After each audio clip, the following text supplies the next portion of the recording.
podcasts bring the truth news that we all see. Melodies and harmonies, 7 days a week. Feel the rhythm in your bones, let the speakers speak. It's a sanctuary here for the bold and the meek. 300 radio, click and subscribe. Feel the beat and the soul, let's take a ride. Grooving through the night, staying side by side. 300 radio, click and subscribe.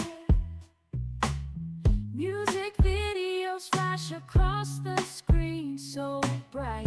Artists making waves, shining in the light. From daybreak to dusk, every song's a highlight, bringing rhythm and blues to the satellite. Community voices rising, got a lot to say. Each moment of the day, there's a game to play. Sticking to the truth, never led astray.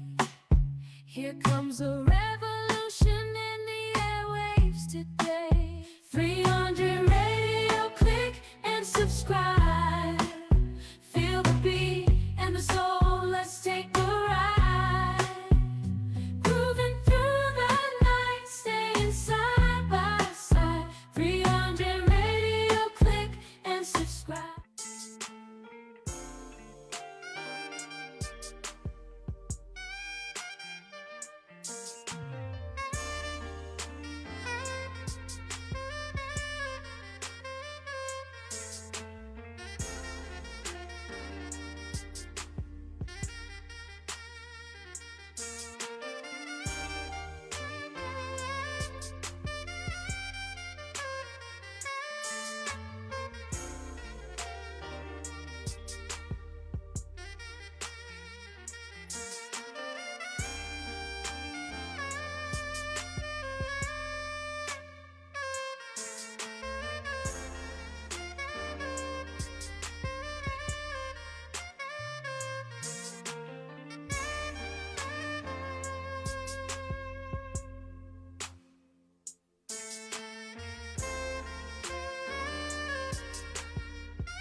Scot-free is going live. Let's go. In 5, 4, 3, 2, 1. Here we go. Broadcasting live. Listen live online 24/7. 24/7 around the world. Right here. Right now. It's 300 Radio.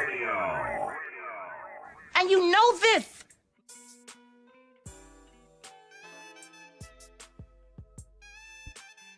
Yo. Can you hear me? Can you hear me? Can you hear me out there? I think you can hear me. All right. So what's good, everybody? It has been how many days has it been? It's been a couple of days.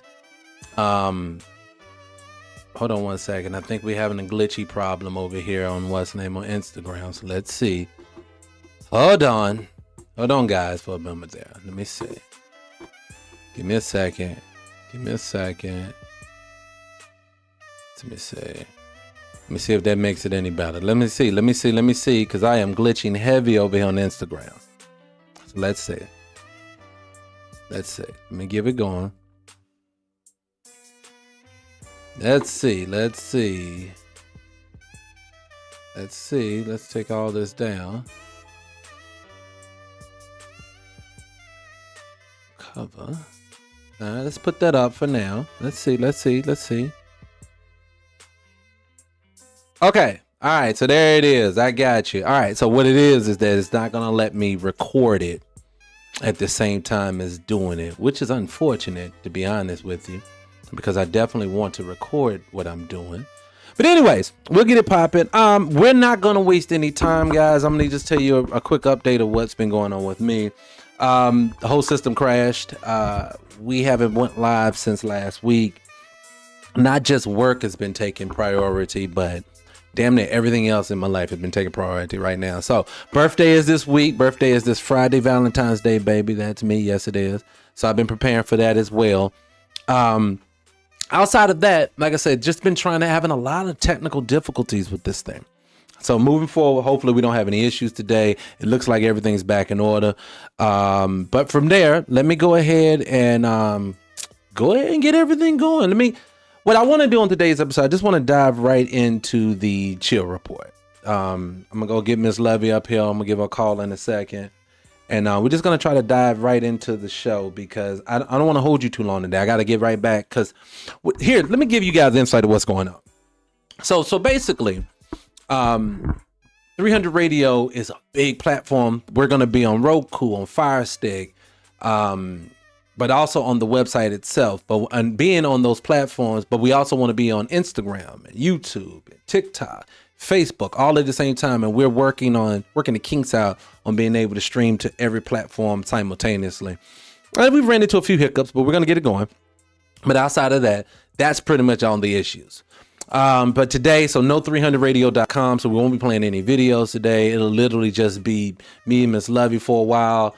I just want to cover a couple of topics that's been hot button topics in the world today. Elon Musk, Super Bowl, halftime show, all that good jazz. Let's get into that. At least that way, we can give you some good content up until that point. But anyways, let me get everything going. Let me get the chill report going, and I'll be right back. All right. It's for the chill report. It's about to go down. Oh my goodness. This is my favorite part of this show. It's called the Chill Report. Oh, I love it.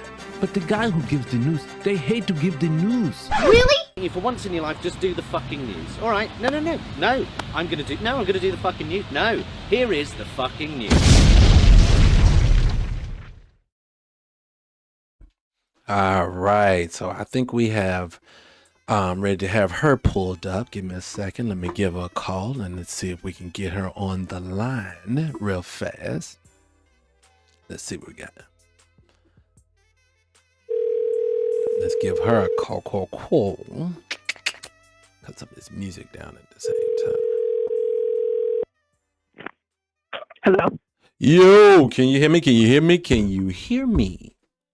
I can hear you. All right. So first and foremost, yes, your ass. Hey, do you listen to the Ricky Smiley Morning Show? No. Have you ever listened to it? Yeah. Okay. Do you remember the part of the show? It's a guy named Black Tony that they be talking about. Is he the one that talks all crazy? Like he's a character, right? Yeah, he's a character. He never really shows up for work. If you know what I'm talking about. Vaguely. Okay, so you're gonna be Black Tony. That's what we're gonna call you. Cause I see now you're gonna be at work sometimes. Sometimes you ain't gonna be at work. So we're gonna call you Black Tony, and we're gonna call you up to see if you're gonna work every day. That's what we're gonna do. Cause I'll take it. I'll take it. Anyways, all right. So I know you was excited, and I'm not gonna waste any time because I got to get back to figuring out this lag shit that I got going on with the software.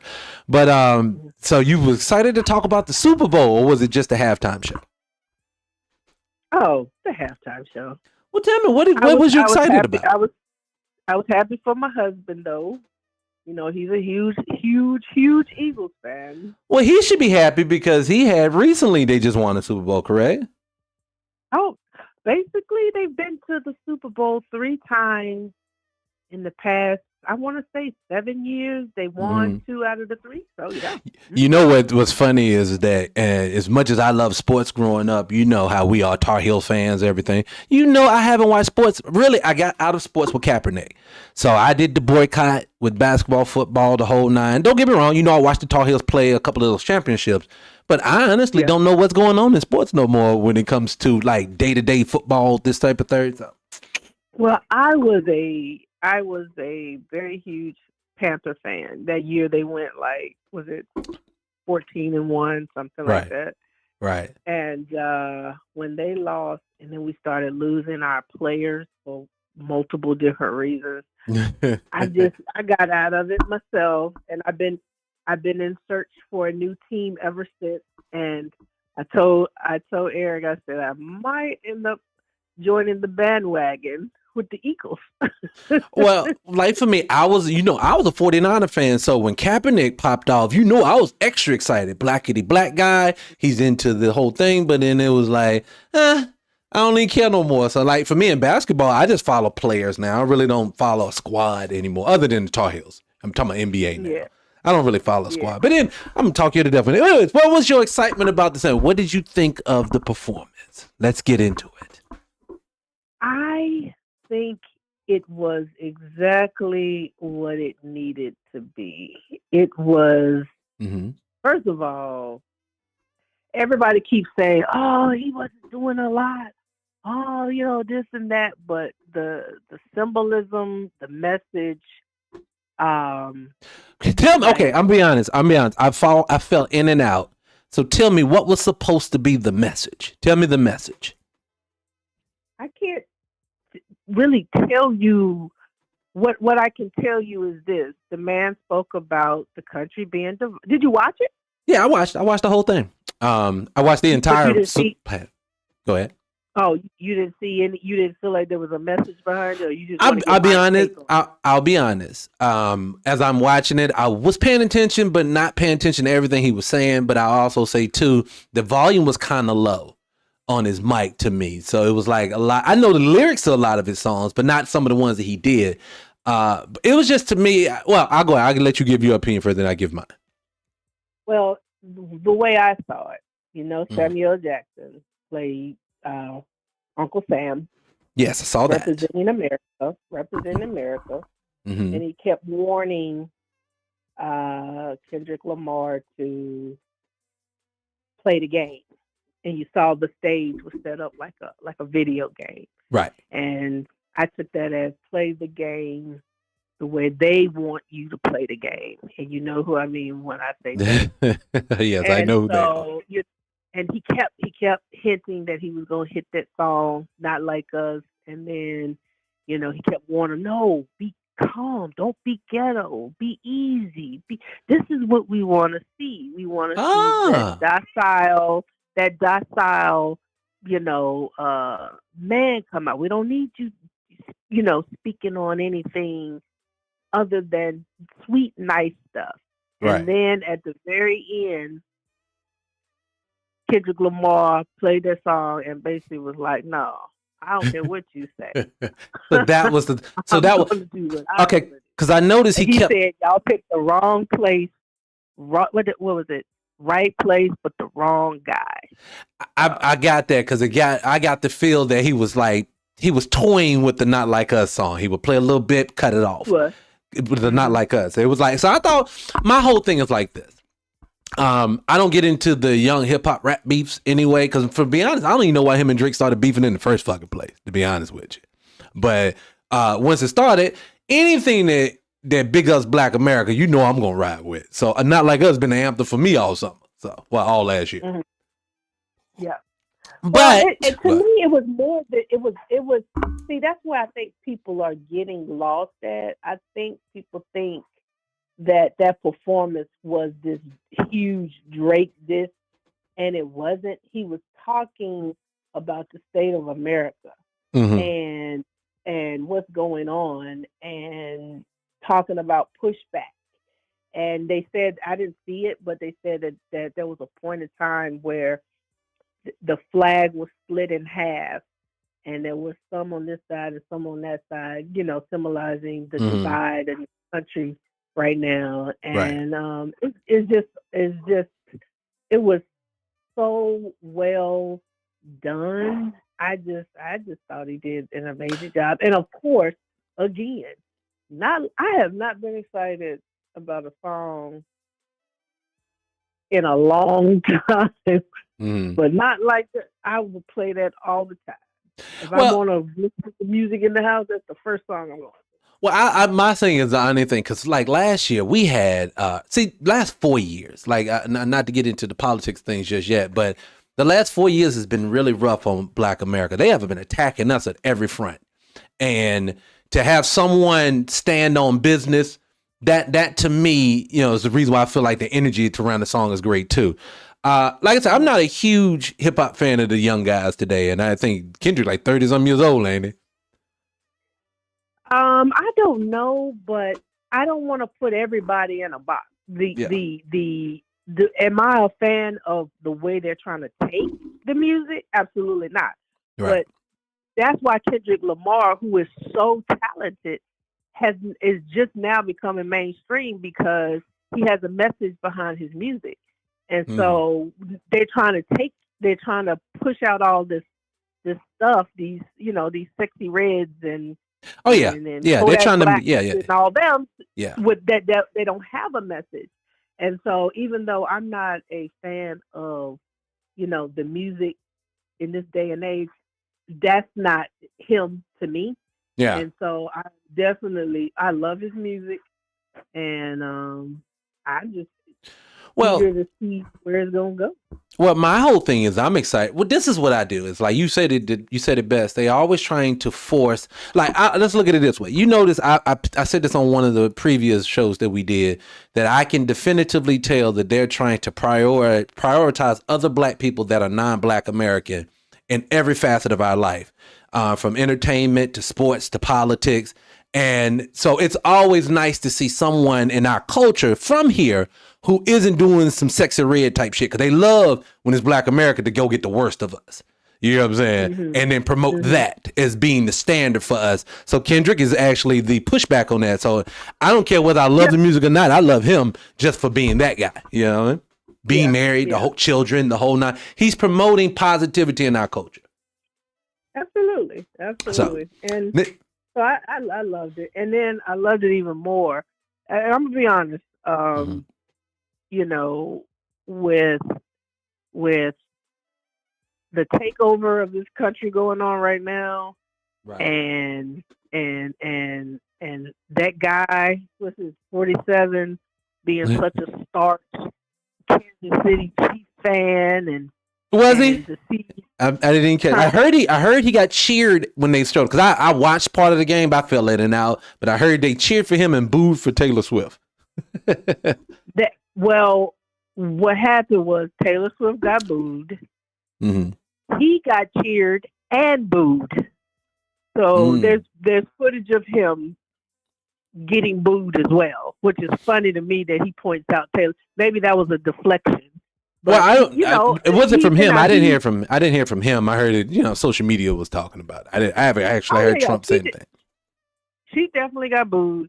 I'm sure he got cheered, but I saw him definitely get booed.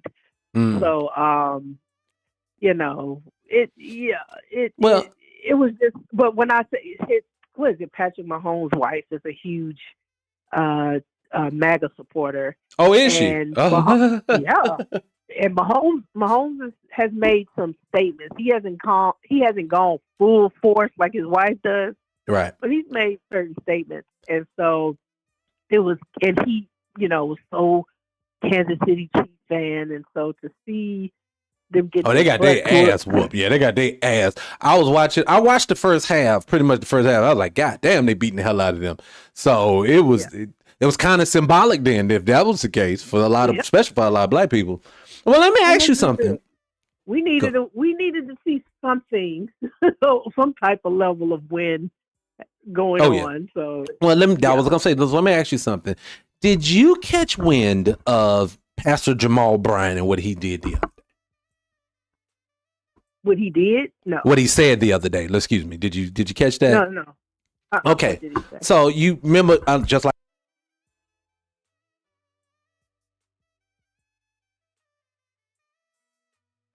Hello? Sorry about that. I keep hitting the microphone button.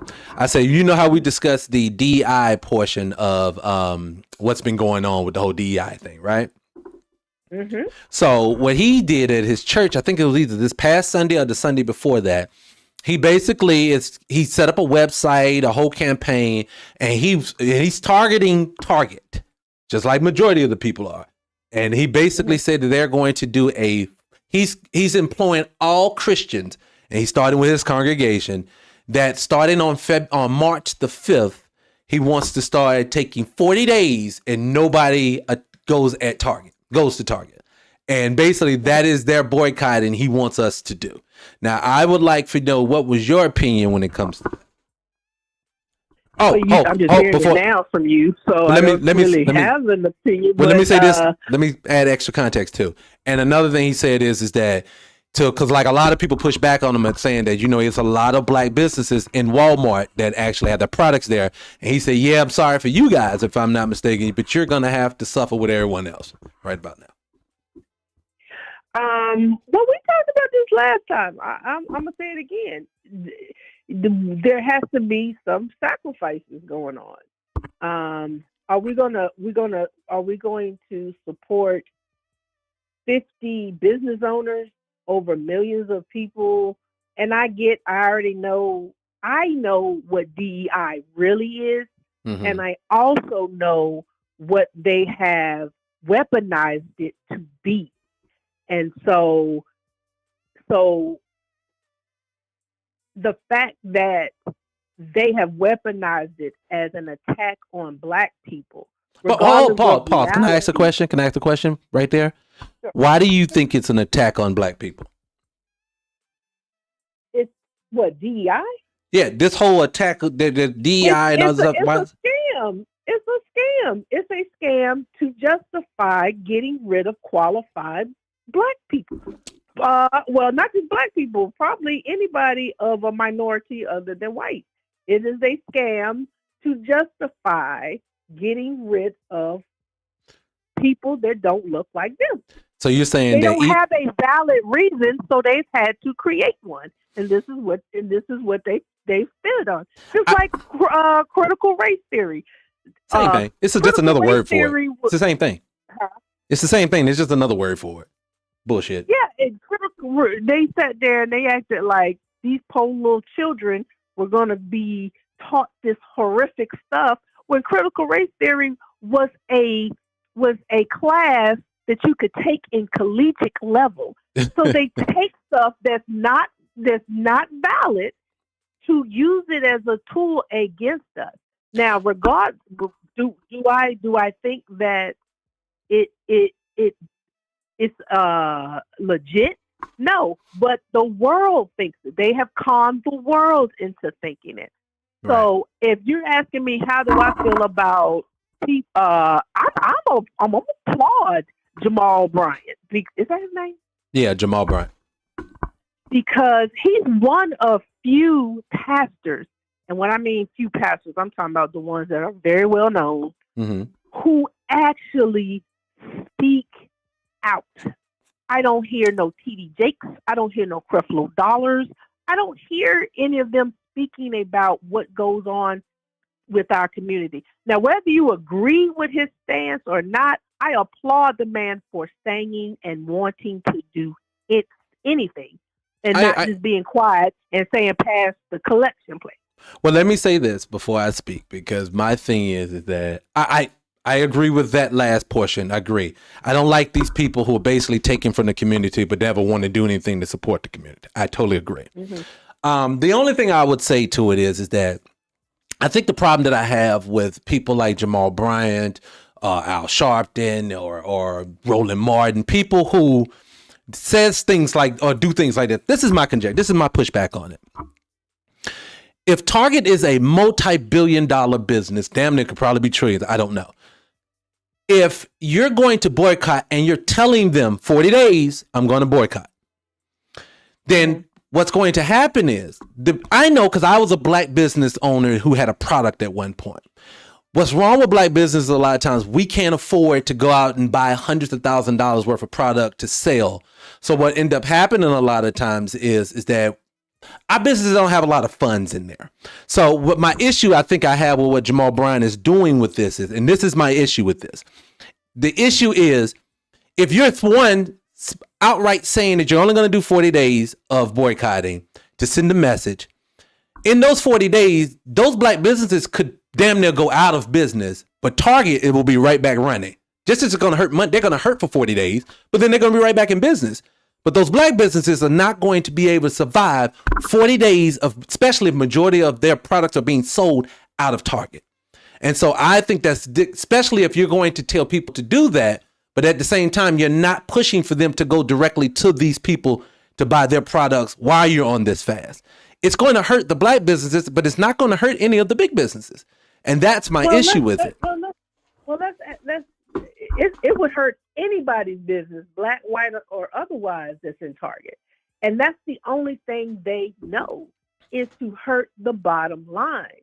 And so, again, and what I stated the last time was, now there are levels of businesses, right? Mm-hmm. So there's levels to black businesses. Mm-hmm. You got the one who's selling their stuff out of their own house. Right. They're shipping themselves. Right. And then you got people like Tabitha Brown, love her. Oh my God, love her. Right. Who have a distribution, deal with Target. Right. I'm sorry. If you are in Target and your business folds in 40 days, I just don't think that that's realistic to me. But let's, again, well, but let me say this. Hold, let me say this. Let me say this to you. Let me say. Go ahead. Let me take this on the table. If it's boycotted, Target is boycotted, mm-hmm. and I didn't hear what he said, so I'm just going by what you're saying. But you said every 40 days or every other 40 days? No. He said no, just 40 days, just one time. Okay. Yes. Okay. So what you think is that Target will allow all of their businesses, black, white, or otherwise, to go out of business because nobody is shopping at Target. You think they really going to allow that to happen? No. See, this is what I'm trying to say, if you hear me now. So this is my thing. Jamal Bryant isn't talking to anybody but the black community, because nobody outside of our community is listening to Jamal Bryant. So if DEI is a smokescreen for black people and we're trying to put black people out of work, only people are going to be boycotting are black people. So Target, if they, this is what I'm saying. If Target's going to lose money, whose money are they going to lose? Are they going to lose everybody's money, or are they going to just be losing the people who are boycotting? And what I'm saying, going to give you. Oh, I'm sorry. I keep thinking you're done. Go ahead. Well, go ahead. Go ahead. No, go ahead. Give me what you say. Give me your point. Go ahead. Well, two things. One, how to put this? If the black people that he's a voice for black people, right? So if you hear Pastor Jim Graham, who you may not listen to, speaking on it, he's doing his part. He's galvanizing the black community that listens to him, right? I just saw where a white man, I don't know who he is, but he was speaking about a boycott for February 28th. And it is not just Target. Mhm. He's talking about a full-blown don't spend $1 on February 28th to let them know that if we have to pull our dollars in order to get seen and heard, this is what we're able to do, and we're going to show you on February 28th. So it's not just the Black community that is talking about boycotting businesses in order to get the attention of the people they need to get the attention to. Let me ask the question. Wait a minute, let me say this too. And even if what you're saying is correct, we know that Black people are the biggest spenders, at least in this country.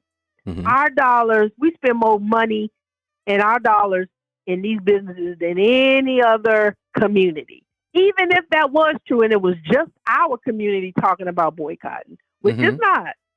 Okay. It would still make an effect. And I get that I don't want nobody's business to be affected. But if the only thing they know is green, what else can we do? And yeah, it's going to have to, if we got to sacrifice some things, you wanted our support when you wanted us to buy your product. Now we need you to support us. It has to be reciprocal. It can't just be us always, well, we're going to just sit in it because we want to make sure y'all 50 people are getting paid. Well, the millions, the rest of us are sitting here struggling. Nah, I'm like but this is my issue though, love. I have an issue with this. My issue is, first and foremost, let's establish again, does DEI affect Black people at a mass number? No. We're last. I actually was looking at it again before I did the show. We will be the last, which means it don't affect you. If you coming in last, you ain't being affected by it. So what I'm saying, what doesn't make sense to me is, because this is what people don't understand about products being put in stores like Target. Target has already bought the products from Tabitha's company. You know this, right? So what's going to happen? So what's going to happen is this. When it's time to re-up with Tabitha, if there's no sales of the product that they've already purchased, they're not going to buy from her anymore, and they're going to do all the Black businesses like that. I did hear you say that other people are going to boycott. Now, I hear people say this all the time. I don't think you're going to get Black people to boycott. And you know how I know this? They have figured out in our way that we will whine, kick, and pull. We will boycott for a day, but we will not do it. And I'm going to use something that Jamal Bryant said out his mouth. He talked about the Montgomery bus boycott in the 1960s. I know you know about it, correct? Yes.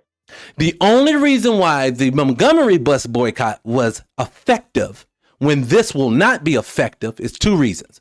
One, they didn't ride that bus for 366 days. The reason being is because that was the day that they decided to get rid of the rule of how they sit on the bus. That was one. They didn't say we're going to go 366 days. They said we're going to go forever until you change this.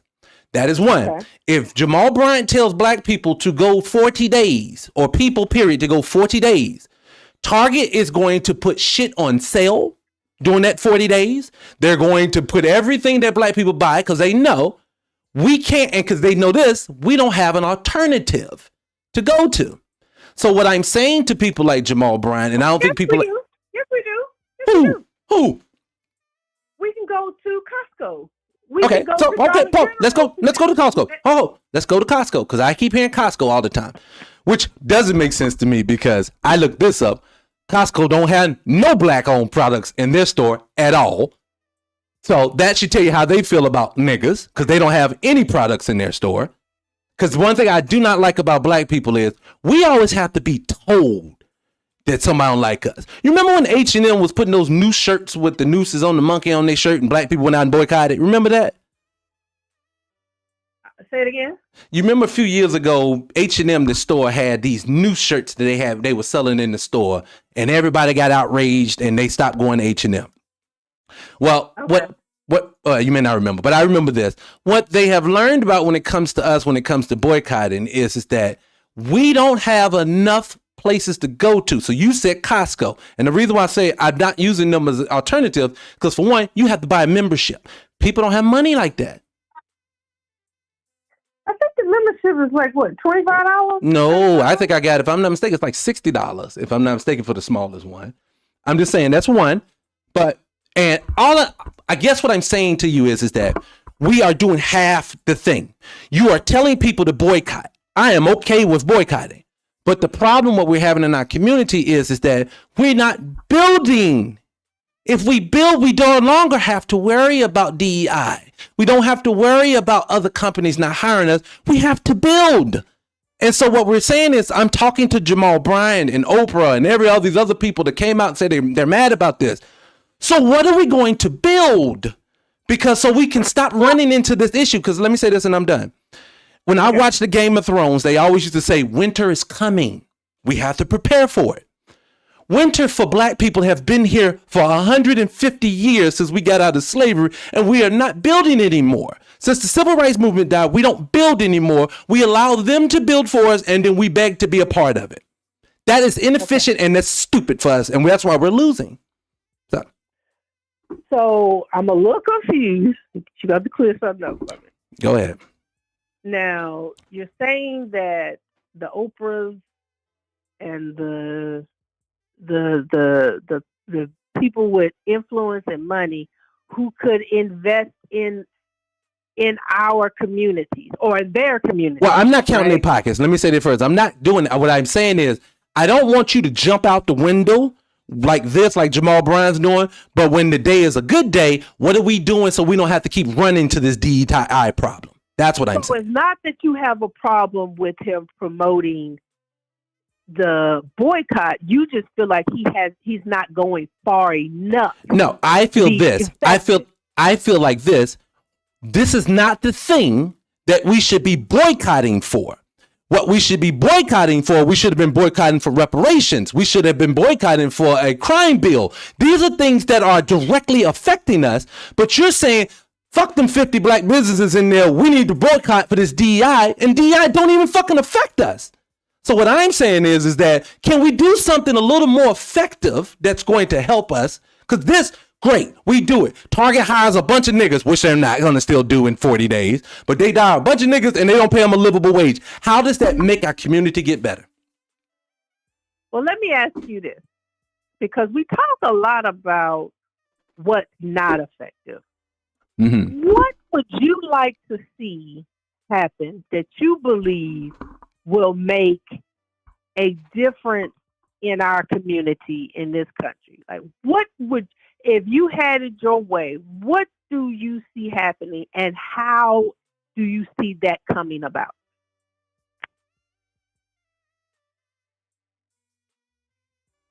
I think you muted again. That's a very big, broad question. I was muted. That's a very big, broad question, but I'll try to narrow it down to the conversation that we're having. What can we do is what you're saying. What do I see that would be effective is what you're asking me? Yeah. Uh-huh. Okay. Classic example. All right.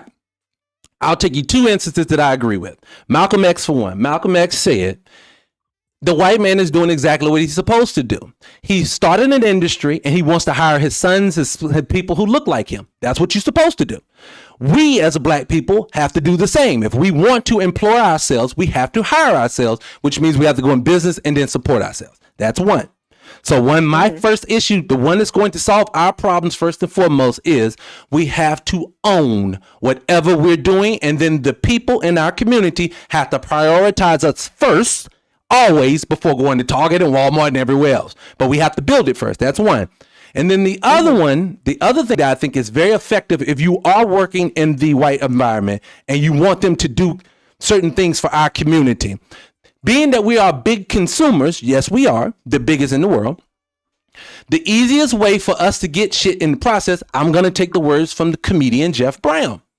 When someone does something like that new shirt from H&M, or say another company we find out is prioritizing others over top of black people, we then tell them for the next 100 years, none of us will do business with you. I understand you apologize. I understand you're trying to prioritize us, but no, for the next 100 years, which is a generation, you don't get business from this group. That will then tell anyone who gets out of pocket with our community, these people are not playing, and if you want to keep them and their money, then you need to do that. Those are the two first things that I would do for us to get out of the condition that we're in.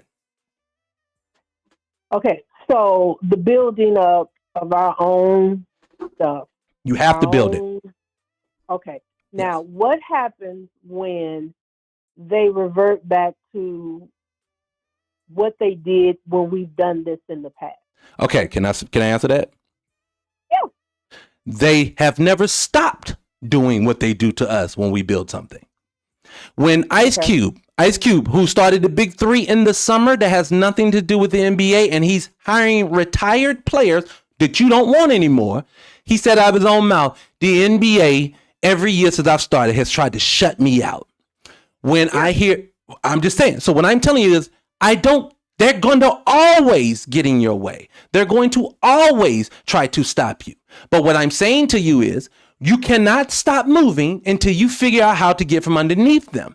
But conceding to them and just becoming or allowing them to suck you up into their culture, you're going to lose. Can I say this, though? Can I say this? Okay, so Jim Crow, everybody talks about, oh, we're heading back into Jim Crow. I am not looking to be openly lynched, which we are. You just saw it in Vance County, remember? Somebody got lynched. No, that wasn't a lynching. Okay, we'll get into it in a minute. We won't even touch that. But I'll say this. During Jim Crow, in America, Black folks own more wealth, land, and resources than we ever did outside of it. And I'm talking about in 2025. So what I'm saying to you is that the problem we had in Jim Crow is that we didn't have a military, which we still don't, to protect us. But what I am also saying is we had more wealth and resources in our community then than we do now. So why would we then give it up to go be with them? We see what happened when we gave up all of our businesses to be with them. They don't prioritize us. I see that as a portion of it, but there were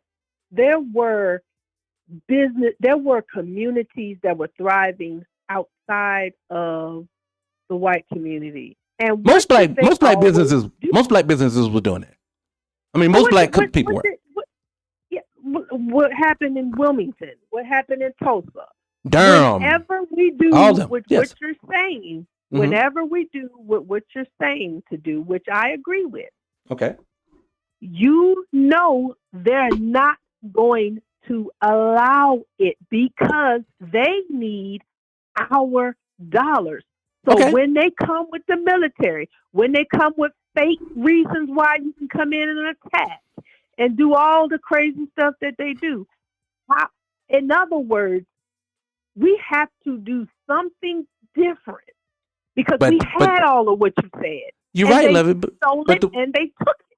But Levy, what you said to me though is that, because I'll give you the same rebuttal back. We have been underneath their thumb for 50 plus, actually 60 years without our business. We've only been working with them. And we still have less than 1% of all the wealth in this nation. So this doesn't work either. Which means something. I didn't say it's working. You've never heard me say, let's so let me say this. If you go ahead. No, I'm gonna say if you really want it to work, the only way it's really going to work ever is you're going to have to protect whatever you build. So the one thing that black people do not have, and this is globally, if you really think about it, why there is no black military anywhere, that is on purpose. Because the person who can't defend themselves, I can take advantage of. That is why they take advantage of us. So I would say if you really want to start and you want to fix some shit, we need a military. But go ahead. Yeah. Okay, now, how's that going to come about? Do you really think that they would allow... Look what they did to the Black Panthers. Mm-hmm. Yeah. You know what's wrong? Let me tell you my theory. My theory. And I know everybody can't do this. But I all I can tell you is whether it ended up being beneficial to our community or not with this integration, what got them at the table to have a say-so about what they wanted at the time was they hit them. Yes. Do you know what? Okay, keep going. Go ahead. Yeah, keep going. Keep going. Keep going. Is the only thing this system is set up, right? It's Mhm. not. It's set up. It is a capitalistic state. The Okay. only thing that makes anybody move is money. That is our power. How it should be implemented, it could be set that what we need is a negotiation or not a negotiation table, a brainstorming table where we have like-minded people come in and want to see real change and figure out a game plan. But our community can't do that because we too busy tearing each other down. But you let's came go deep. on. You came on. Wait a minute. Hold on. Go You ahead. came on when you were talking about Jamal Bryant, Mhm. and it wasn't in a constructive way. It Because was he's not doing anything constructive. That's why it's not constructive. But this is my thing. If he wants the same thing that you want, coming at him like that gets you nowhere. Sitting at the table, you know what, Pastor Bryant, you know what? I think maybe this is the route we should go. And then you brainstorm and you figure it out. But we don't do that because we're too busy judging each other's methods See, to how to get it done. I think There what will I'm never be, yes. No, I think what Go ahead. because I think what frustrates me about it is more than anything else is this. We have a lot of people talking, but like you said about the boycott, what's going to happen is, and I'm going to speak because I'm going to be a Nostradamus when it comes to this. Nothing's going to happen from this Target boycott. And I'm talking about the very people who are talking about boycotting them are not going to do it for one. And if they are going to do it, you know what they're going to do before March 5th come? They're going to stock up on whatever they needed from Target before that day. So what I'm saying to us Why is do you act like Target is the only store you can go to? no. What I'm saying it for is why is Target being the only one targeted by our community when that is the number one place out of all the places that kill the DEI that actually has the black-owned businesses in it. That's my issue with Target. Why are they targeted? I had the same conversation the other day because Walmart announced their rollback long before Target did, and They don't have no black businesses. But they don't have any black. They don't have no black business. We can debate. We can debate the proper method about going about it. Okay. But what we can't do, what we have to stop doing, is judging everybody because everybody doesn't have as much information as the next person. Okay, so let me say this. Wait a minute. I have to say this to you. Okay, go ahead. We have to stop looking down on each other because we don't agree with each other's method. If we all agree something needs to be done, we need to sit at it. And I've seen 1960s clips of powerful black people sitting around discussing what to do. We don't do that no more. What we do is, oh, you dumb. You don't know what you're talking about. This is what we need to do. No, I think we should do this. Oh, that ain't going to work. And then next thing you know, guess what's happening? They're arguing. They're beefing. Mm-hmm. They're having Twitter wars and Instagram live wars, and nothing is getting accomplished. You don't have to agree with them, with the person who has the same or wants the same outcome, but we have to stop looking down on each other and say, hey, let's sit at a table and let's figure it out. Well, let's say this, and I'll say this. My critique for Jamal Bryant isn't personal. So I'm not attacking him, calling him dumb, a fucking idiot, or any of those things. I'm not doing any of that. What I'm saying to him is this. We have seen this. We know this is ineffective, and it's going to hurt because it is. But one thing I never see. He doesn't know. Okay, maybe so let's. So then what he needs. Then what he needs to do is he needs not to be talking because this is not his lane. I'll give you an example. There's a guy named Sandy Darity. He's out of Duke University. He's an economist. He has broken down that America has made I think it was either $20 trillion off of Black America, off of our free labor. And he was like, $20 trillion is the number. If you want to level the playing field, the money that you've made, then you need to level the playing field. See, that's someone who's done something active to do this. Jamal Bryant isn't qualified, obviously, to have this conversation because the thing that he said is ineffective and it's not going to move the needle. So I think what people are saying. What he does have? You know what he does have? What's that? He has a huge platform in the community that needs to hear the message the most. Black Christians. Black Southern Christians. Yes, wait. Let me say this. So what I'm saying to you, instead of, and let's say Pastor Jamal Bryant happened to be listening to this podcast right now, right, and he's hearing you be very judgmental and critique his way of doing things and saying he doesn't have enough. Instead of coming that way, how about saying, you know what, Pastor Jamal, maybe this is the route we need. It's not about your message. It's how you're delivering. We gotta stop infighting or we'll never get anywhere. And if we're constantly looking down on the person because we don't agree with their method, instead of educating them on things like I never heard of the dude from Duke. Never heard the stats you just said. But you just educated me on it, right? Okay. But if your first response to me is, Kirk, you don't know nothing. I'm telling you what you're doing is wrong. I agree. Go ahead. I agree. But see, one thing you're talking about to me is that you asked me a question. You said, "Give me a solution." I have solutions. So if I have a solution, and if it doesn't have to be correct, I could be dead wrong. So I understand that. But what I am saying is that I understand if I was just making a comment, I think this nigga's stupid. This is dumb. This ain't going. That's not what I've done. I'm saying. No.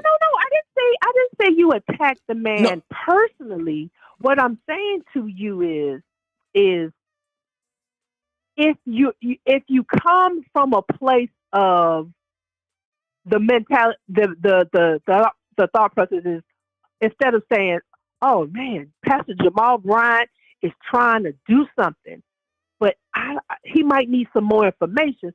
Let me drop some knowledge. It's like, you really think that's gonna work? That ain't gonna work. That ain't what I. No, but that's not what. But that's that's not what I did though. And when you have, and if you could get a Pastor Jamal on board with your way of thinking, and again, the only way somebody's gonna hear you is how you come at them. And if you could get that, and you could, because the whole point is unity, right? Is getting is rallying everybody together. And what I'm saying to you, and you have to agree with what I'm saying. Okay, let me hear what you're saying. We as a community are so busy judging each other's way of doing that we rather judge it than educate the people. And unless you educate the people and get the people on board all together, it's never going to work because we are probably the most divided community in the world because we are constantly. Oh, go ahead. I'll give you an example. No, you're right. I'll give you an example of what I mean, and I have no issues with that. What I'm going to tell you, I think is happening, and the reason why a person like a Jamal Bryant will get pushed back on this is because people have sat in Jamal Bryant's face, and I'm glad you said that. So for the next time we do this, I'm gonna pull you every time that I've seen on this internet that somebody has sat down with Jamal Bryant and tried to educate him, and he still goes down this path. And I'm going to use him just as an example. And he ain't the only one. What I've generally learned when I see this is that black people who are out front, and when I say out front, they're on CNN and MSNBC and this place and that place.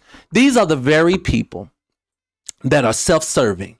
They're not thinking about your community, even though they telling you they care about your community. Hell, Lyndon B. Johnson signed the Civil Rights Act of 1965 and said that, and everyone in their own mouth said this man used the word nigger more than anybody else, didn't give a shit about black people.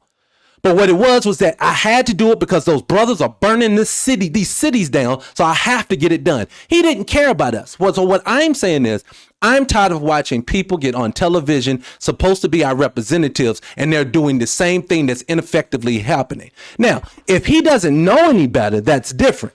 But I know he knows better.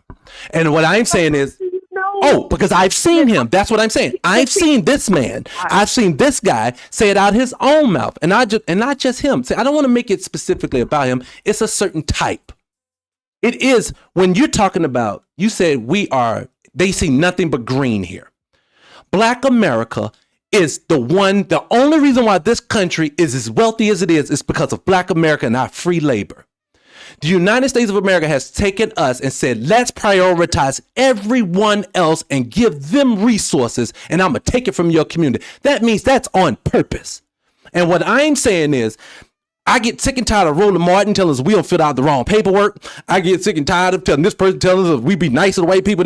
No, they will literally prioritize people who are not even citizens over you because the whole objective is for you to never get it. So my thing is this: if the whole world's objective is for us not to get it, we have to take it by any means necessary and I do not care what anybody else thinks.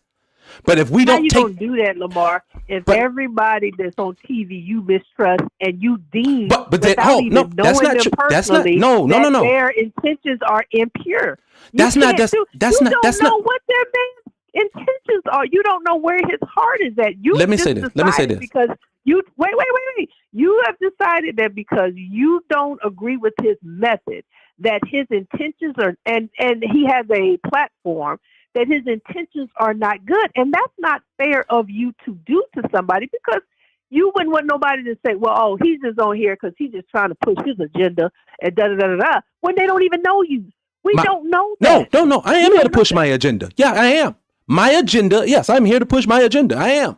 Every person you see on... What if they put the wrong agenda on you, though? What if they say that you're doing this for your own personal benefit? My actions will speak for themselves. And what I mean when I say that, I use a classic example. I will always use a classic example. Let's take Tariq Nasheed. Tariq, last 2020, 2021, 2022, 2023.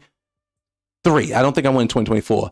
They have a Black American conference to where the whole purpose of the grassroots is Black folks need our reparations because economically we're not going to survive. I'm going to tell you not only what Sandy Darity said, with Antonio Moore, who's a lawyer out of California, made this thing. They have done the numbers and done the math on this, and the United States has backed it up. By 2050, we will be at a negative rate when it comes to how much income is or wealth is in our community. We'll have a negative income. I can't exactly the words. I'm wording it wrong. I have a brain for it. So my point is what I'm saying to this is that if you are giving illegals billions of dollars the last 4 years, and you know that this community who built this nation needs this to survive, and they're not doing it, they're breaking us on purpose. And I'm telling anyone that is also campaigning that we break a Black person isn't going to be effective in our community. And what I'm saying to Jamal, broke down Jamal Bryant. No, what I'm saying to Jamal Bryant is, I didn't say nobody needs to attend his church. No one needs to go deal with this man's past. I said when it comes to Black empowerment, he obviously, it's like having a person. Sexy Red can say, I love niggas and I want to have a twerk off to save Black America. Now, you know that's not effective. So why should I sit here and coddle her knowing, baby girl, that's not going to be effective for us? But it's Jamal Bryant about coddling. It's about educating without judgment. You're not hearing me. You listen. Are you listening to hear me, or are you just waiting? No, I just want to say this one thing. You can say what you're going to say. If I'm saying this, if a person is going to stand up and supposed to be the head of something, you might want to educate yourself properly before getting into space. That's all that I'm saying. And what I'm saying to you is, if the man wasn't saying anything, he would get judged. Now he's saying something, but he's not saying what you deem is correct, whether it is or not. And he gets attacked. Okay, can I ask you a question? Can I ask you a question? You gonna let me speak? I know. I just got a question for you. If a person has shown themselves to be an enemy to your culture, should you support them? Define enemy. To me, enemy means I'm attacking you. I am attacking you. Okay. Yes. Now, So- miseducating and attacking is two different things. Okay, so if your person has known to miseducate you on purpose, and I'll give you an example of what I mean when I say that. 2020, black people like myself said, I am not voting unless you vote, unless reparations is a part of one of the campaign strategies of the people who's actually in front of us. And I remember Roland Martin said out of his mouth, that is the dumbest shit in the world because reparations isn't something you're going to ever get and ain't no need to even talk about it. And I remember right after that, like 6 months later, it became a campaign slogan for some other body. Then Roland all of a sudden says, yes, this is what I want to stand on to. But then he came back after that and then he changed his mind again. I want to say, I've seen this man do this multiple times. So my question is to you, if a person has been moving the goalposts every time something is there, would you trust them? And then would you deem that person to be ineffective if that's the case? If all of what you're saying is true, no, I would not trust him. No. I would not trust him and his messaging and his intent. No. Okay. So but what I'm saying to you is you have to understand that everybody that does not, if everybody that you don't agree with in regards to how to fix the problem does not mean that their intent is to attack or damage the community or is in somebody's pocket. Everybody is not that. And if we can't trust each other and again, and if you sat down, the only way I can say, if you sat down and you said you've seen videos where people tried to talk to Jamal Bryant. I'm going back to Jamal Bryant. Yeah, I'm gonna show you stuff from that. I'm gonna pull it just for you. He wouldn't listen or he wouldn't hear, and we got to be talking about what we're talking about now. And he's like, no, this is the way, because literally just as strong as you feel about your standpoint, he feels about his standpoint. And it's not going to be until we can come together and sit down and take these people who need educating. He may not know he needs to be educated on anything. What I'm saying is not what your positioning is. It's how do we go about getting on one accord? And you're not going to agree with this, but this is my opinion. You want allies. You want allies. You want allies. That's what you want. I think you think the only way this could work is through a grassroots uprising, I guess. I can't think of another word to say. I won't use uprising, but yes. What I'm saying to you is that will not work on its own. Okay. Period. Can I use an example? Because all the people out here let me tell you, the Sexy Reds and the Roland Martins and the Pastor Jamals, they're reaching hundreds of thousands of people. And a grassroots will reach hundreds of people. And we need all hands on deck in order for it to. All right, so if I could give you proof of what we're having this discussion, would you take it? Wait a minute, repeat that. I didn't understand what you meant. I say, okay, I'll show you what I mean. See, I'm going to tell you, and I'm going to tell you Malcolm X words when I say this. Be leery of the entertainer because who has to pay him? And I'm going to use this as an example. When I was in Washington, D.C. in 2023, they had a reparations rally up there at the same time. Tariq Nasheed, who is grassroots, you're going to see built from the ground up. You know what was happening right across the street at the same day at the exact same time? What? Tamika Mowry, who is mainstream, was holding a reparations event. She had 5 people, and I kid you not, there. There were over 5,000 from the grassroots on the other side. You want to know why? Because on the grassroots, it's consistent. See, what you're getting you get on TV today, Joy Reid is going to say this. Tomorrow she'll argue against it. The next day, Soledad O'Brien will say this. The next day, she'll argue against it. Tomorrow, Stacey Abrams will save the community. She will lose her position or not gain the governorship. And all of a sudden, she obviously don't love black folks anymore because she's disappeared. When Barack Obama gets out of office, even though he was they said an alderman in Chicago, he gets out of office, he doesn't do shit anymore in the community. Why is that? Because these people are placed here, but the grassroots is not placed. That is the people on the. Again, that's an unfair statement. But I'm gonna use it. Let me say. The media is not reporting on Stacey Abrams. Levy. What I'm saying to you is, go on you do this when you get up. Get on Stacey Abrams' Instagram. Get on her YouTube. Get on her website and watch what she ain't doing right now. And I don't even know. I guarantee you ain't that same thing she was doing when she was running or before.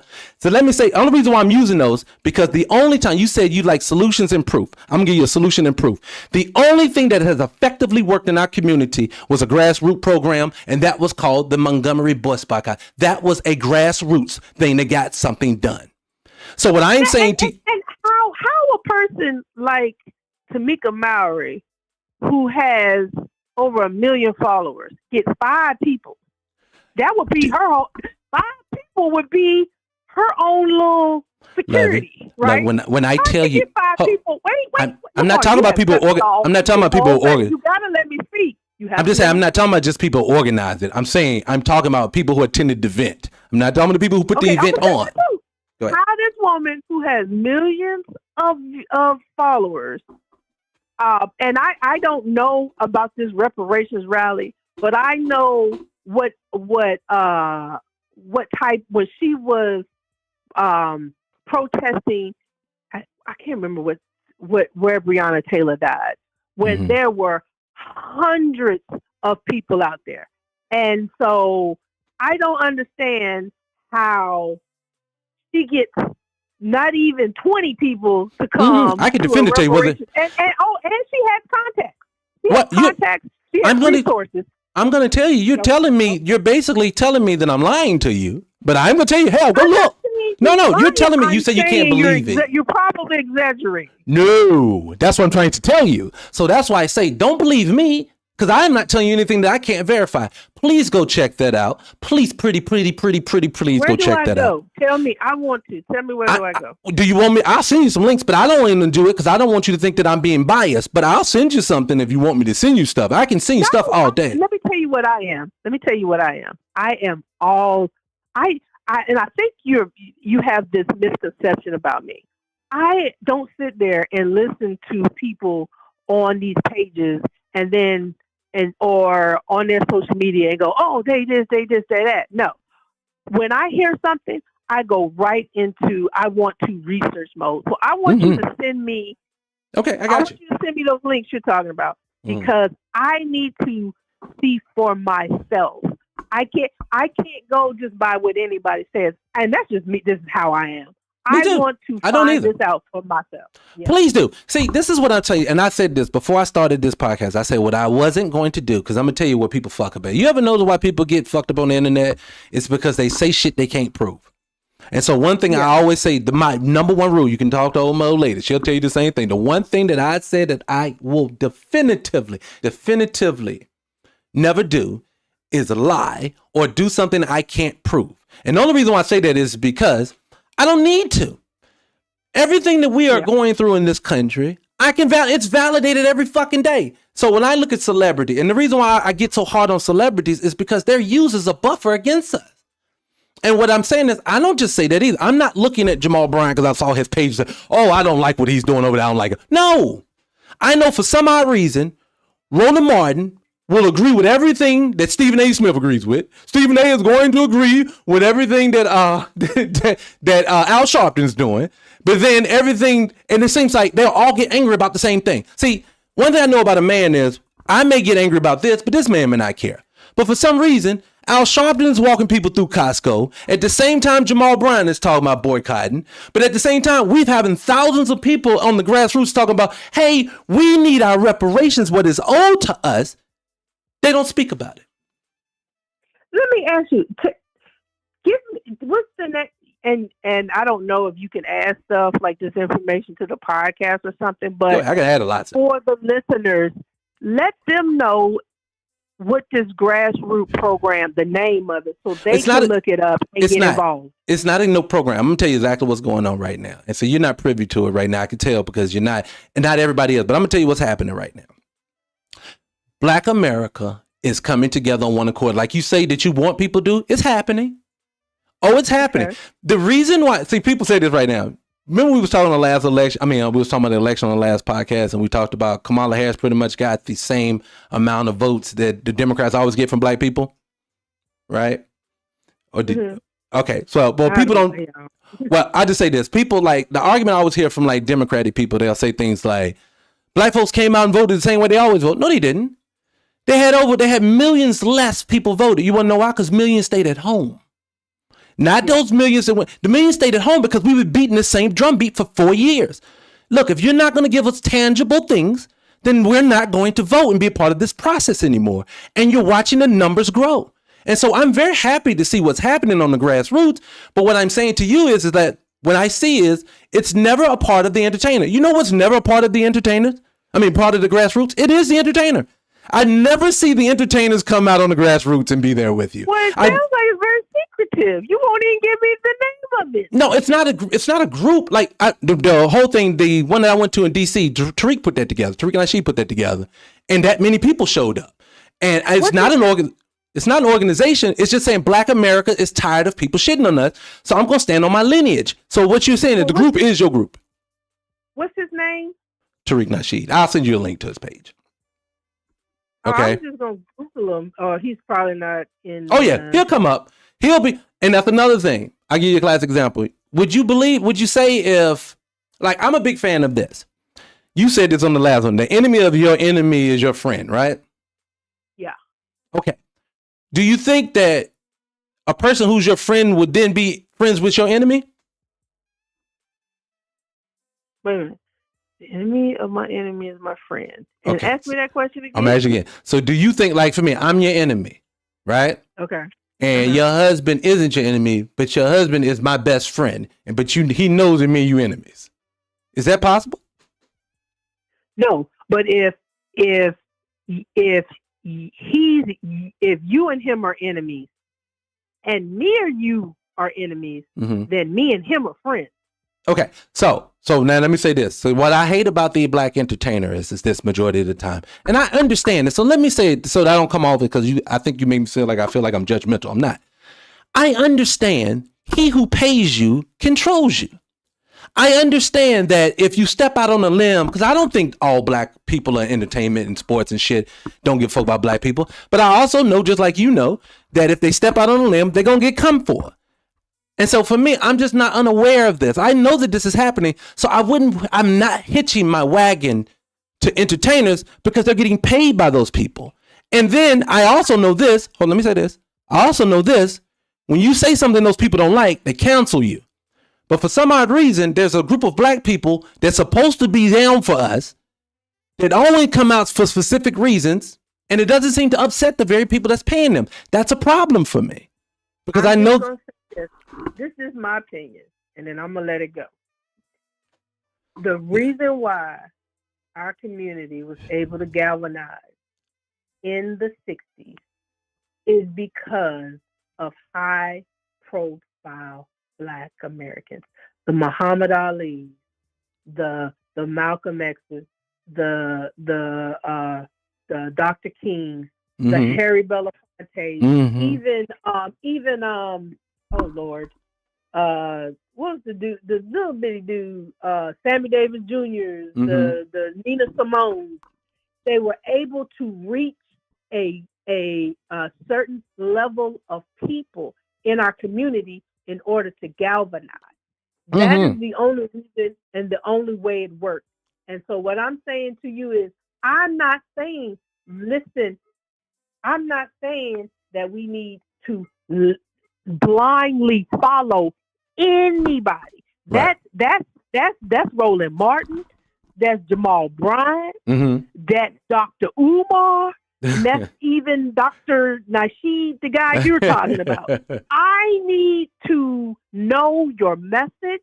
Yeah. And if your message resonates with me, then I will give you my ear. Me too. If your Same thing. plan, and if you have a plan, even better. Let's attempt that plan. If that plan doesn't work, we need to go back and start from scratch and come up with something else. Well, That I is agree. all I'm saying. I agree. Yeah. And I will tell you too, and we can dead the conversation because I see this is a passionate one, and I could go 30 different ways, but I will say this about it. It's a reason why, and you're not going to do this, but we can talk about this offline so we can then talk about it online. But I want to employ you. Oh, that was a very big reason why those entertainers are not the same anymore. And they're not the same. Those Muhammad Ali's, remember, Muhammad Ali lost his career doing the thing. You're talking about Malcolm died. Martin died. What you see today is they tried to put people in front of you like Al Sharpton. Al Sharpton is a government informant. He's told you that. You're talking about literally, I don't think Malcolm would have been a government informant. Matter of fact, we know it because they tried to make him one on the audio. We heard it. He didn't want to become it. What you see today is I understand because I had to correlate this. Why doesn't the entertainer act like the entertainer did in the 60s did during that time? It's because the people who are entertainers now ain't from here no more. And that's a whole nother conversation. But I'm going to tell you, just because people look like you doesn't mean they have the same thoughts and opinions or the way of life as you do. And we'll agree. Go ahead. We'll agree that entertainers are not who they used to be, but you want to know why? My opinion why? Go ahead. My opinion is because, again, we are in, and I blame social media for this, we are in the I don't care what you say. I'm going to be devil's advocate. If you say left, I say right. Do you know how bad, whether you agree with her messaging or not, you will take somebody like Cardi B, who really need to be educated, right? We can clearly see that, but it feels to me that her intentions were pure. But she's getting called dumb, stupid. You don't know what you're talking about. Shut up. Blah blah blah. You would be hard pressed to see anybody speak out in this day and age because our own people attack when we try to stand. Poe Sean King, he got demolished by the black community so bad he changed religion and now he only speaks out for Arab people. That's how bad we do each other. And until we stop doing that, we'll never get those. I think what happens with our community is we shut our people up. Because we attack them every time they have something to say. Well, I'm gonna tell you, I think majority of the people getting attacked for one reason. A lot of times they get attacked for this. Like classic example, like Kyrie Irving. Let's use Kyrie Irving. You notice that Kyrie he got attacked by white society, but nobody really in our community really attacked. You're gonna have people that say shit most of the time, but I'm just saying collectively, what I've learned about us as a group is this: you have to just be consistent. What happens with most people when they get canceled is that in our community is that they're not consistent. So they say, I'll give you an example for Cardi B. See, you can't get on the stage with Kamala Harris and then we find out right after that you got paid to be up there. So what happens is it makes it come off like you disingenuous about what you're doing. And I know they're not, and so I'm going to. She said she got paid. No, they dropped the whole list. They showed everybody got paid from her campaign. So you got to look at that thing. Oprah got paid. She got paid. Like, Beyonce, I think she got like 10 million for that. Was it like 4 minutes? It was like, God damn. No, she did. No, she did not. If she did get paid, what the fuck you talk? What you talk about? Where do you get this information? Like, okay, I'll send you that too. I'll send you too because Oprah, like even with Oprah, Oprah got paid. She lied about it on camera, and then when they dropped the thing, she had to come back and say, "Oh, I didn't get paid. Harpo Productions got paid." So what I'm telling you is people got.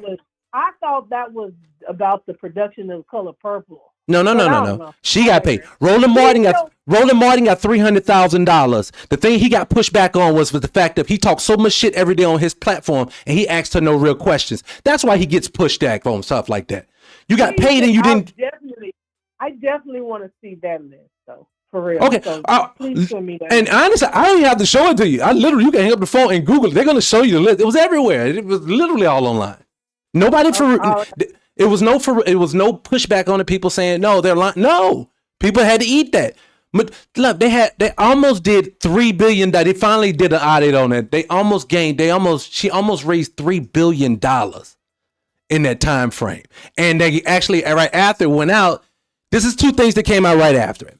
Right after it came out, it found out that they had a lot of money missing. They can't account for over $1 billion of where the money went. That's one from her campaign. And the second thing was a lot of black people didn't get paid that were supposed to get paid out the gate, but they was talking about staff workers, things like that. So they was trying to sue. And then they dropped the information about the entertainers, all the money that she gave to Meg Thee Stallion and she gave to all those people who performed. They all got paid to perform. People got paid to do shows. I Googled it and it pulled up several different articles. And some of these people I have never heard of. Economic Times, the Independent. Do a deep dive on it. I think you should really do a deep dive on that. They're saying, but then if I go to factcheck.org, which I know is saying that no evidence Harris campaign paid for celebrity. Okay. Fact check. You talking about the factcheck.org that also said that it was COVID-19 was not a farce by the United States government and just came out recently and said that they were wrong. You're throwing stuff in. I don't know. I'm just telling you, when you say things to me, I get you and I understand what you're saying to you. And again, that's why I say I have no issues with you challenging me. I say, this. Who do you believe? If we're in the age of fake news, who do you believe? I believe when I believe this. This is when I believe. I'll use Oprah as an example.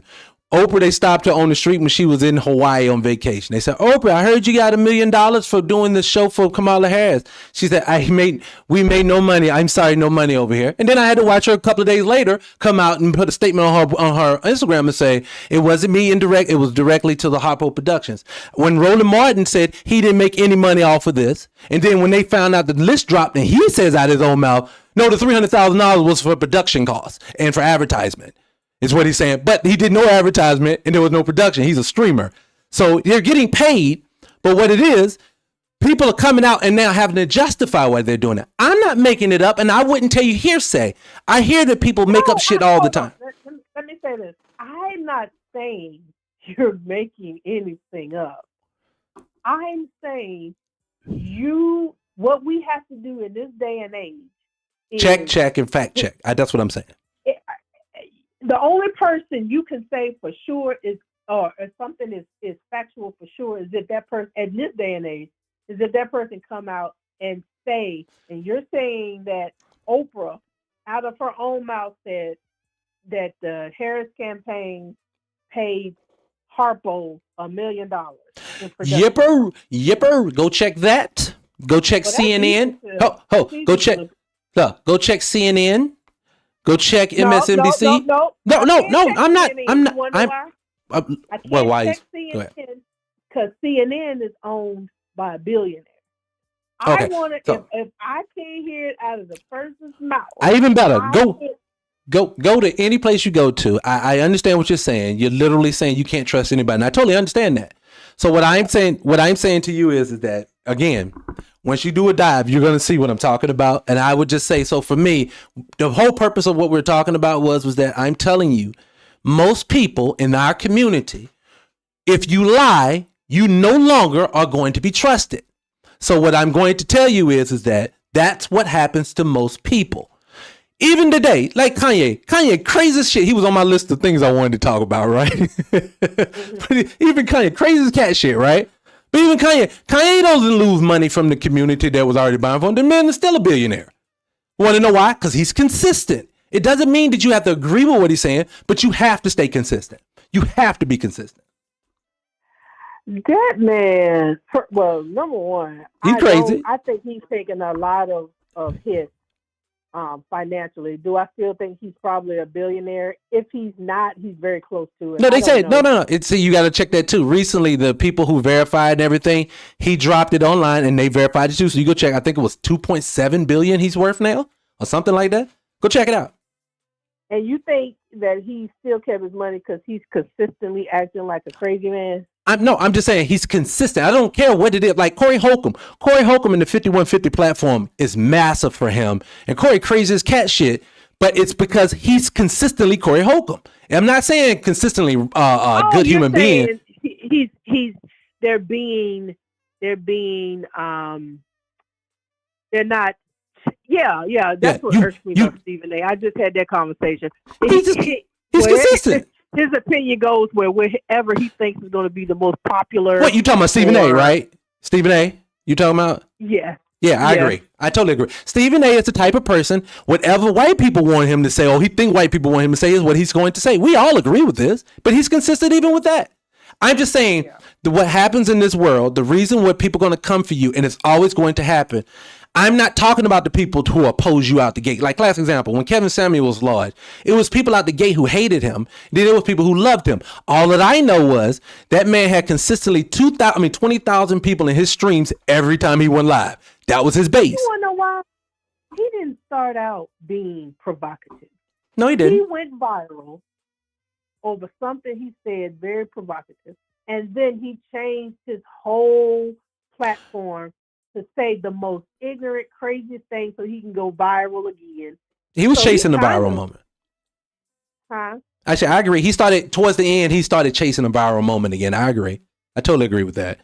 I just, for him, I think what and all I'm saying is that you said, back to the point, you said that our community don't support, we'll tear each other down.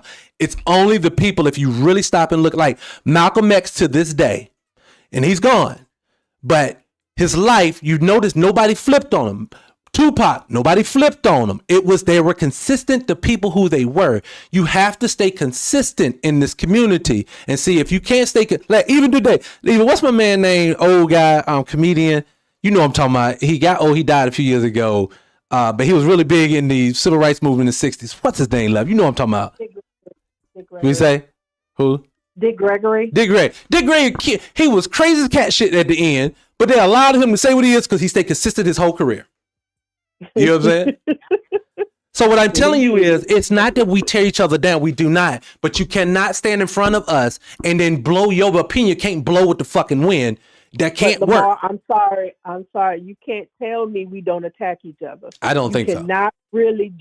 You really don't think we don't attack each other? I think that what happens is, do you have haters that hate up? Yes, I do think we have this. But when I see an entertainer most of the time get tore down, class it down, you got to give me a reason when you seen one, we just turned on a motherfucker, because I can't see it. I don't know when we just turned on somebody. It has to be a reason. I'm not just talking about entertainers. At this day and age, the entertainers' influence is low. It's lowest. Yeah, it's very low. Okay, so yeah, it's very low. I think you thinking I'm thinking entertainer. Oh Lord, Oprah said this. No.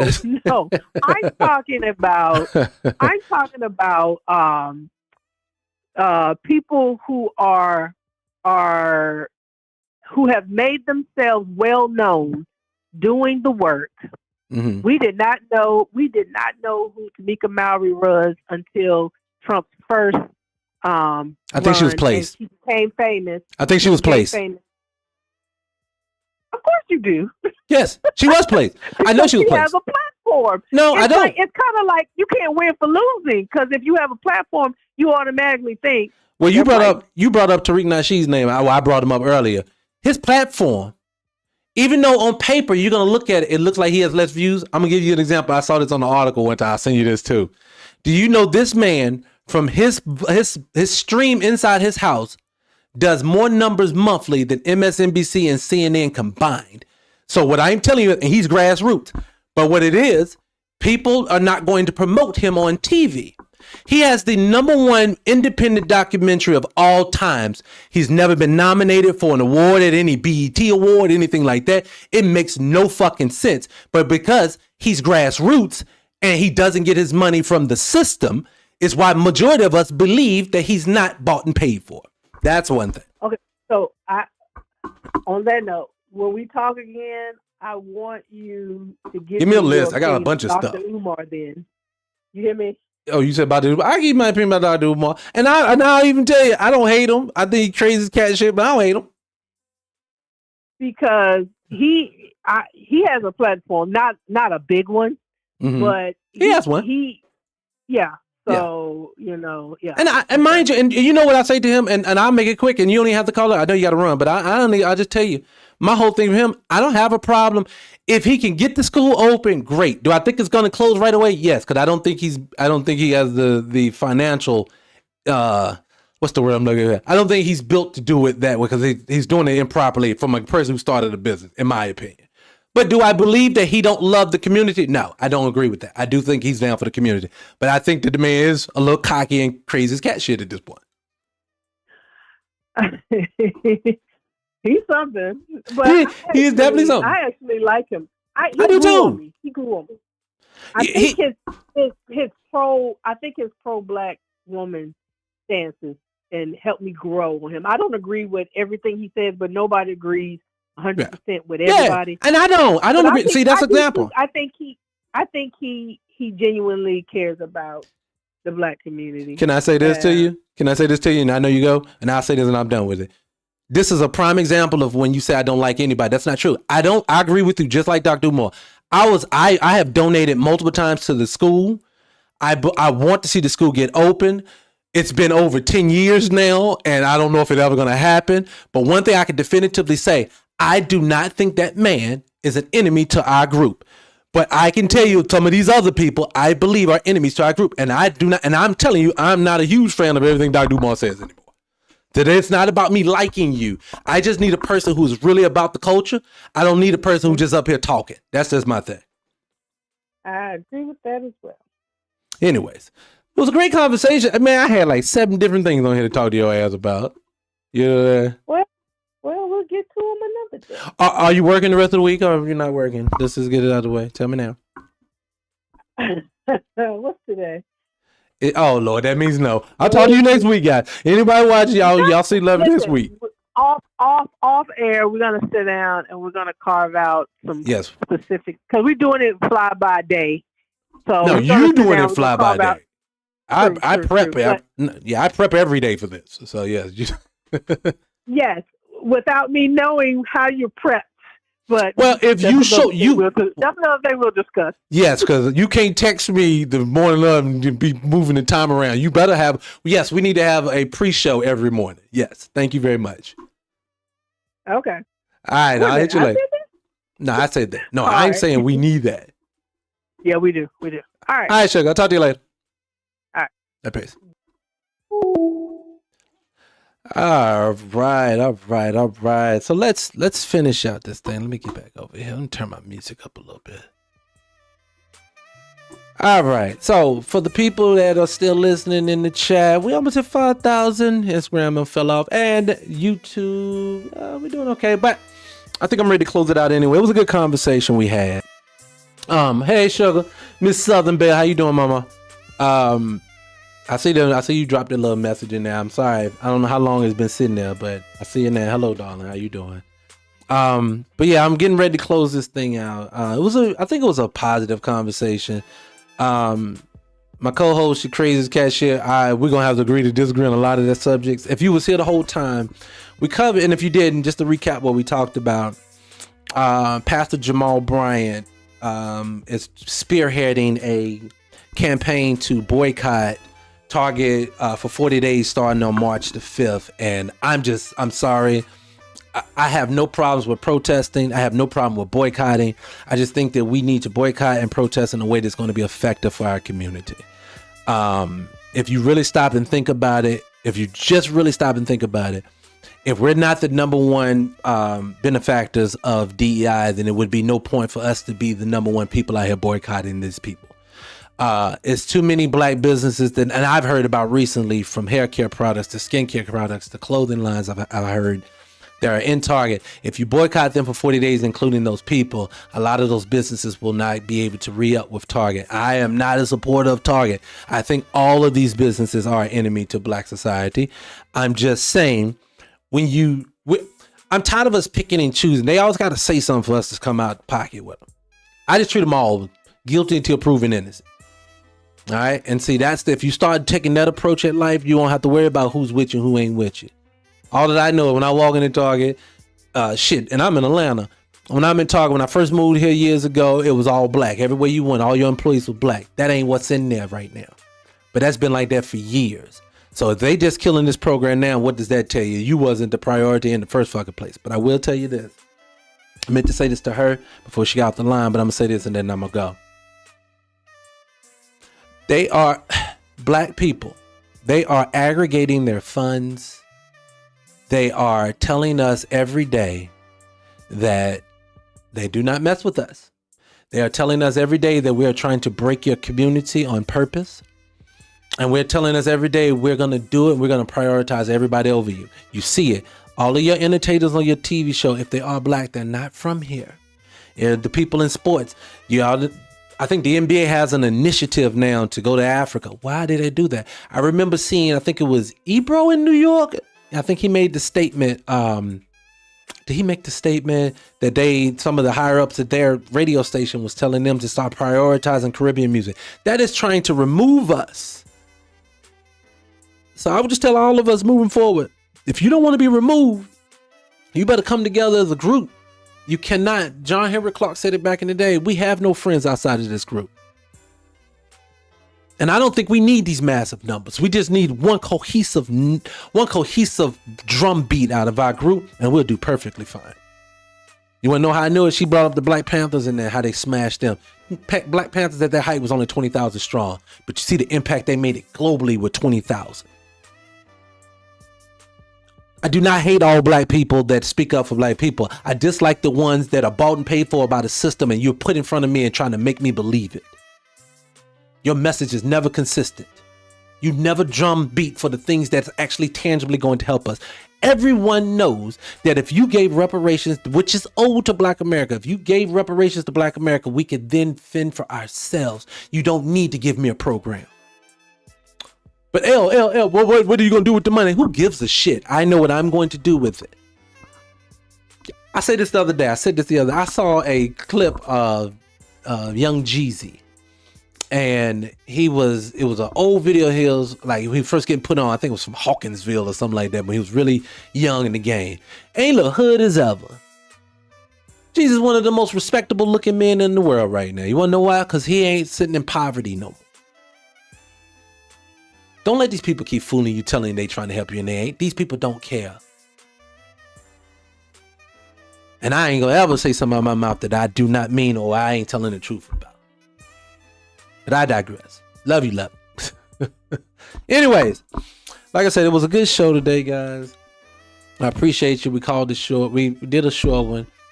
And I'll catch you guys in the morning. Got a couple more things I want to cover. Play some videos tomorrow. And we'll go from there. But until then, be free. I'll talk to you later, guys.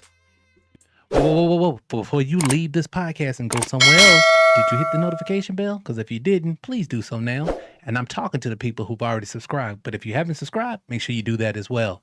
Hit the like button, and I'll catch you on the next one. Peace.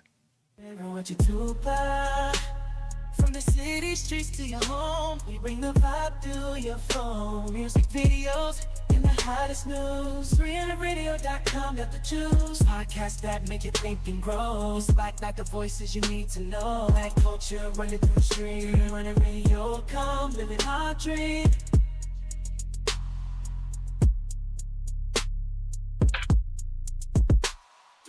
Radio.com, living our dream. Ooh. 300 Radio. Feel the rhythm, feel the light. Breaking news, our stories told. From the young to the old. Positive vibes, nothing but best. 300radio.com, better than the rest.